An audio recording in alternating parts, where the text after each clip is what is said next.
First, I want to talk about is the Johnson & Johnson vaccine. I'm sure most of you have heard by now that the Johnson & Johnson vaccine was put on pause for distribution after in seven patients, a rare blood clot was found. So why is this a socialist issue? Why is this a workers issue? So there's a bunch of things that I think are important here. The first one, obviously, is that we are in a race against the clock to vaccinate the world because of, every day that goes by, it becomes more likely that the virus mutates into a mutation that is not prevented by vaccines, right? So, these viruses are mutating all the time.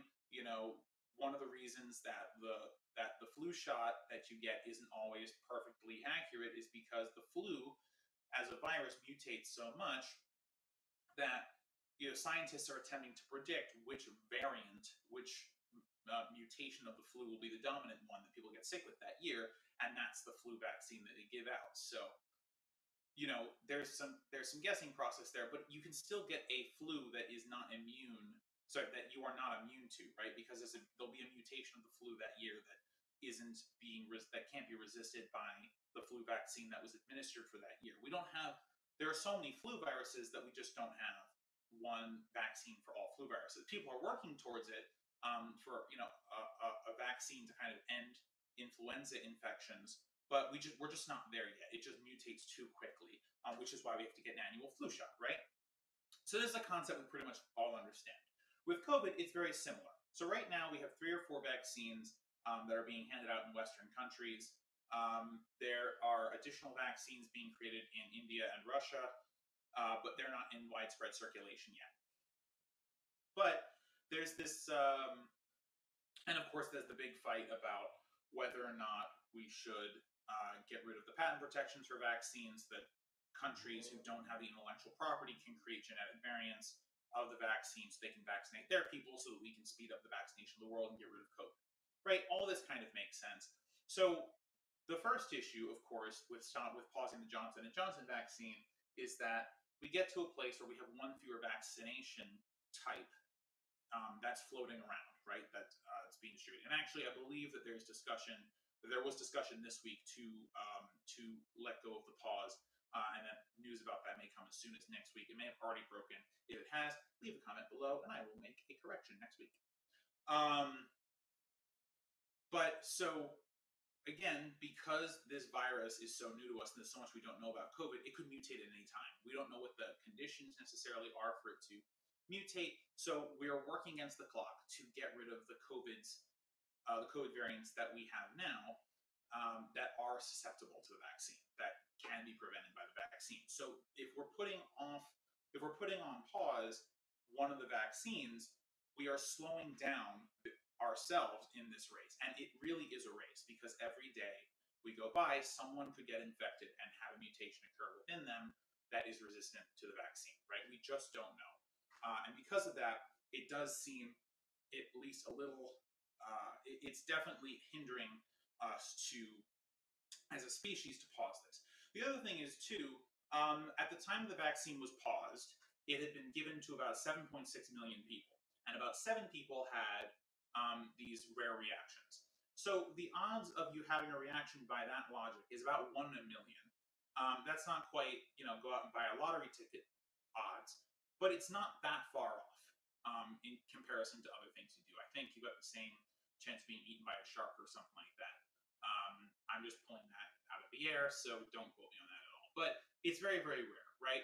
So I think it doesn't make sense to do that. And actually, it gets to a part of our healthcare system that is a little revealing.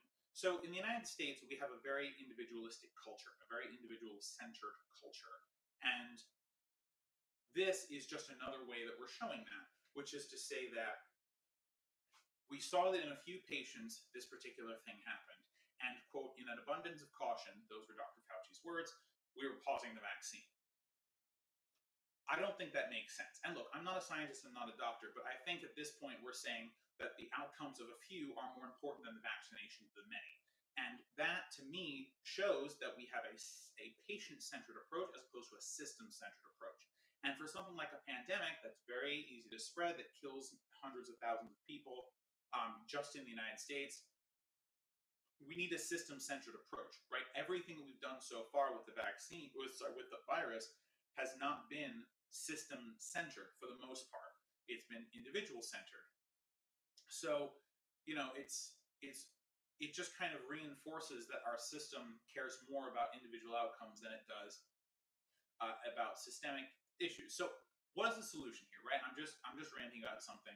The solution here is to say to doctors throughout the country, or through like the American Medical Association, or through other medical associations that exist in the United States, to say, hey, if you see a patient with these types of blood clots, ask them if they got the J&J vaccine recently, and then from there, these are the types of tests you can do, these are the types of things you can do, this is the way to kind of fix it, to make it better, right?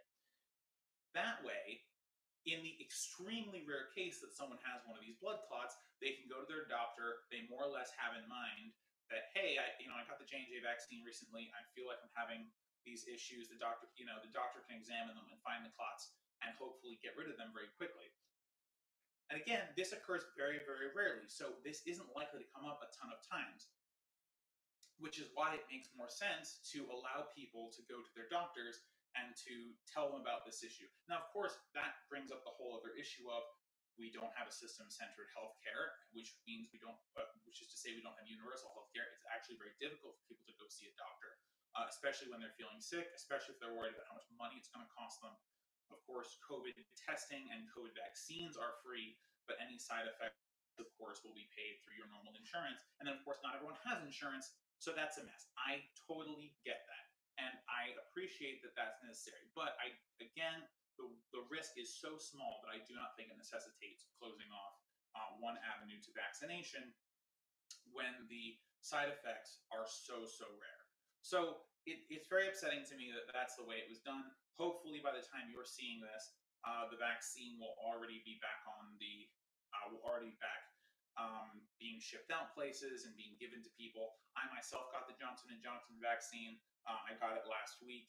That's what I tried to tell you when I when I couldn't talk, unfortunately, or when I was muted. But I didn't have those, and personally, I've had some health issues in the past, where a blood clot would be a little scary to me. So I reached out to people that I knew who were doctors and kind of asked them about my risk levels. And again, it didn't happen to me, right? It had a 1 in a million chance.